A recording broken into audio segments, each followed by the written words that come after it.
morning, my friends. I hope you are doing well. You're off to a great start this morning. An early start, much earlier start than normal, but that's usually the case when we're working with our good friends over here at East Coast Facilities. They get things started early. I'm a morning person, so I'm okay with it. Okay, so they're finishing up their meeting. It's running a little bit later than normal, so naturally we're gonna... Here you go, sir. Where will this fit? Here? Here? Here? For those recently that joined the vlog, East Coast Facilities is a huge facility management company. They are a new facilities management company, but growing at a crazy rate, faster than like anyone else in the market. And Josh kind of brought us on board about 6 months ago to do tons of content for them. So they are one of our biggest clients now. We do a ton of work from them, and I got connected with them entirely through LinkedIn. That's how I met Josh, and that's how I get a ton of my actual business, is through LinkedIn. And so I figured maybe in this vlog I'd talk a little bit about how I use LinkedIn to actually get work. And it's not in the way that most of you would think, and probably not in the way that most of you actually try. You see, a lot of people have a bad impression on LinkedIn being a place where you kind of connect with a bunch of people and everybody just sales pitches everybody into what they're doing. And the honest truth is 99% of people on LinkedIn, that is what they do. They connect with as many people as possible, and then they send them a message letting them know, hey, this is the service that we offer and we'd love for you to use us for your service. Not effective at all. See, there are two ways that you can use a place like LinkedIn. You can either connect with everybody you know and every single person in any sort of job and just try as hard as you can to send out cold email after cold email explaining your service and hoping that they hire you for that. Now, I don't think that that's effective, and I think that it's also not personal. I think that it's also kind of taking advantage of people and kind of really giving them a bad impression of what you are, which is just a straight up salesman. You see, no one likes being sold to, and we all would agree that it's easier to sell to somebody that you know or that you have some sort of connection with than someone you don't. Where LinkedIn marketing is effective is when you connect with people that you potentially want jobs from, but you play a long game versus a short-term game. You play a game of starting to get to know them and interact on comments that they're posting about, but interacting it on normal terms, like normal comments, just about what they're talking about, that is not sales pitch related. And then as you're connected with all those people on LinkedIn, you start to post stuff about what you do. Not in a sales way to them, but let me give you an example. When I got into doing real estate, for example, this was my exact tactic.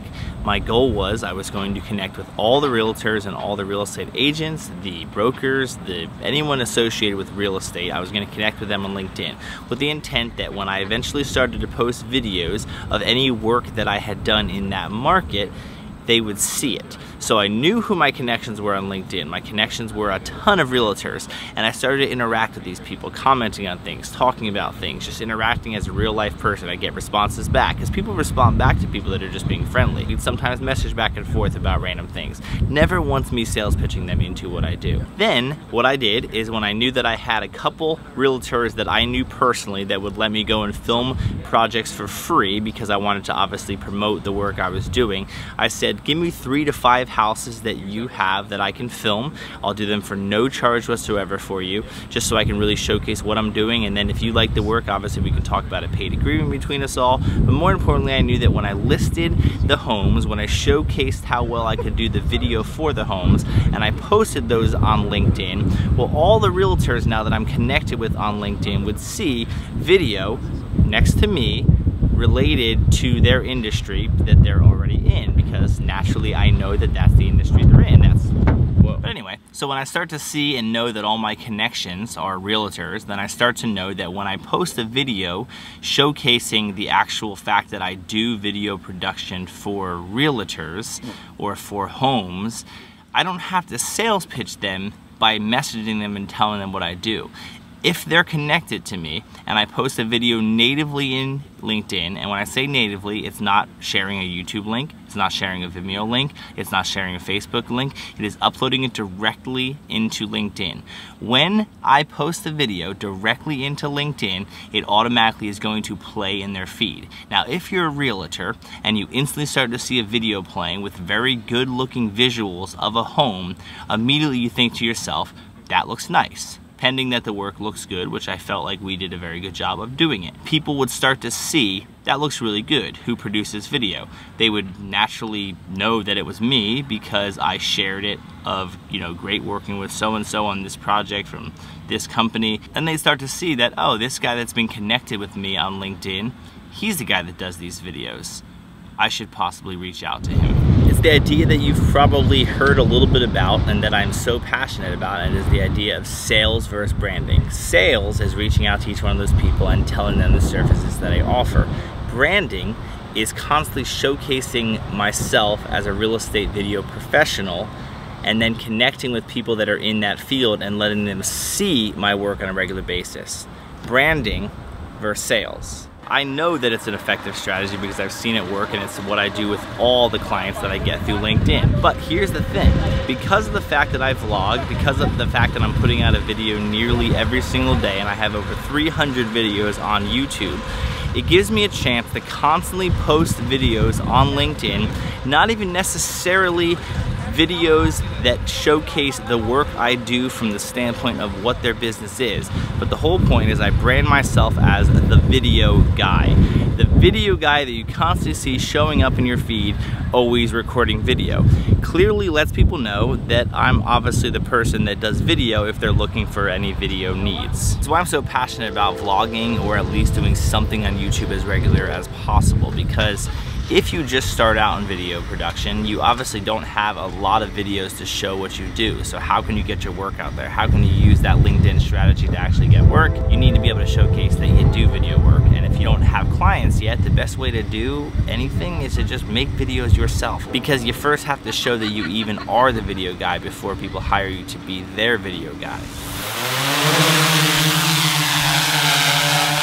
I love this drone. See, sales versus branding is almost like the idea of someone coming up to you with no knowledge whatsoever and telling you that they're a really, really good basketball player and they want to offer you their services, or they want you to pick them on their team. That's nowhere near as effective as somebody watching that person play basketball all the time at a very high level, so that as soon as they go to pick their team, they instantly think of the person that they see all the time playing basketball. That's never been an analogy I've actually really thought of except for right this second, but it makes a lot of sense. The importance of sales versus branding. Well, branding supports sales. Well, first of all, I'd like to say branding goes far beyond sales, doesn't it? Isn't branding like part of your culture? Doesn't branding support what your ideals are as an organization? Don't they create a baseline for recruiting talent, for sales, for being attractive or developing a relationship with suppliers and service providers? You don't go to the store and pick up cola. What are you reaching for? Coke or Pepsi? It's a brand. You know what the brand stands for. All right, see ya. Brand supporting sales is a great way to put it, and a great way to understand it, because it's the whole idea of it's easier to sell to somebody when you've already built a brand of doing things well, and most importantly being the person that does the service that they're actually looking for. So yes, I am extremely red. I got like pretty sunburnt today, as you can kind of see. I connected with Josh about a year ago on LinkedIn. I didn't send him any emails about doing video for him. I just started to pay attention to what he was doing. Saw him posting a lot of photos and lots of good social media content all about his company, and I'd interact with those comments. I'd interact and say, great photo, whatever. I'd interact in any way that I could to humanize myself. Fast forward about 5 months after we started just randomly connecting, and I came across a post that he put on his channel that was said, we are looking for video people to bring on our team. So he opened the door for me to give a sales pitch, but I felt confident in my sales pitch because we had already talked for a little bit. He already knew I did video, and I felt confident being able to say, well, hey, if you're looking for video services, I'd love to help you out. So in November of 2017, our conversation went like this. Hey Josh, I heard about your company before, and I know you guys do great work. Just saw your posting looking for video content creators. Would love to sit down with you and see if my company can help you guys in your video needs. Short and simple. He said, hey Scott, we are hiring full team members doing what we need to do. It's gonna take a full-time team.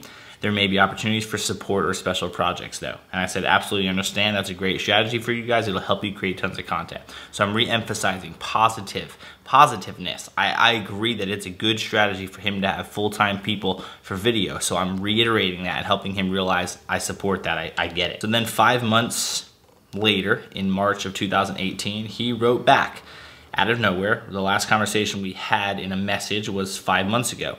He saw me post a lot of vlogs, a lot of video stuff. He would like a few things, he would comment on a few things. He'd just see me constantly showing up in his feed as the video guy. Hey Scott, I've been having quite a hard time finding the right fit for videographers. That does not mean that I will not, it's just gonna take some time. We've been talking internally and we may be open to working on some projects with an outside firm. We have a ton of work to do. Please let me know if you want to have a discussion. Thanks. And that was it. And the rest is history, and now he is our biggest client. And as you can see, when he's in my vlogs, we are great friends. We love working together. We really are super professional with the work that we do, but yeah, we also just like hanging out and we love getting to know each other more, and we're building just a lot of content for them, and we love having them as an actual client. But that job never opens up with me sales pitching him from day one with connecting. As an owner of a large company, he gets sold to nonstop. Branding versus sales. Brand yourself as the video professional if you want to be the person someone thinks about when they want to do video. Does that make sense?